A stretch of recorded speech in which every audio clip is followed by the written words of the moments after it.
Thanks for staying with us as we continue to monitor developments in the National Assembly as voting continues for the Deputy Speaker. Of course, Togo Didiza there emerging as the Speaker of the National Assembly. Now the race is between, Viola Tuzungula from the ATM as well as Annelien, in fact, from the Democratic Alliance.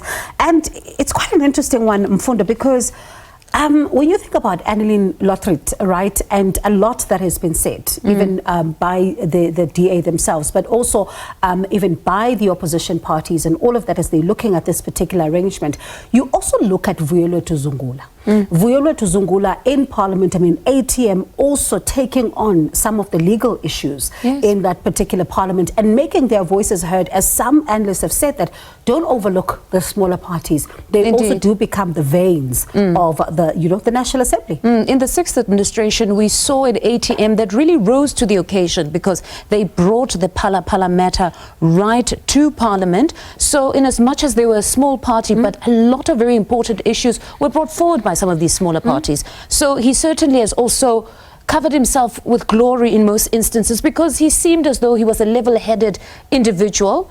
In most instances was not somebody that would try to belittle anybody in his articulation of issues. He stuck to the issues. He's not necessarily a person, one would say, has a temperament that wouldn't be desirable.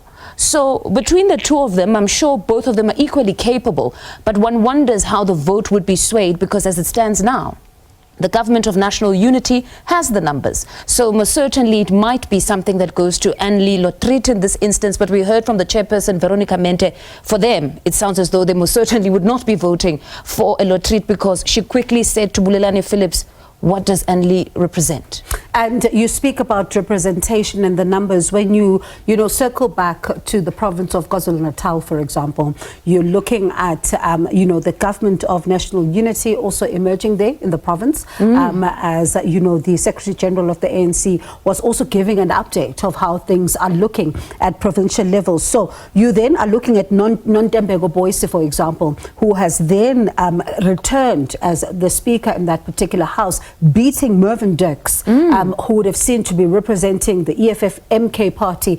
agreement, if one can put it that way, which also kind of gives an indication, as we're looking at these developments here, that the numbers simply are in the favor of those who are within the Government of National Unity. It seems there is that wave where we're seeing the Government of National Unity, the Government of Provincial Unity seemingly winning. Let's actually shift our focus to Limpopo now with Dr. Popi Ramathuba has been elected Limpopo's first female premier during the first sitting of the province's 7th provincial legislature in Leboagomo outside Polokwane. She was elected uncontested and takes over from Stanley Matabata, who served 2 terms.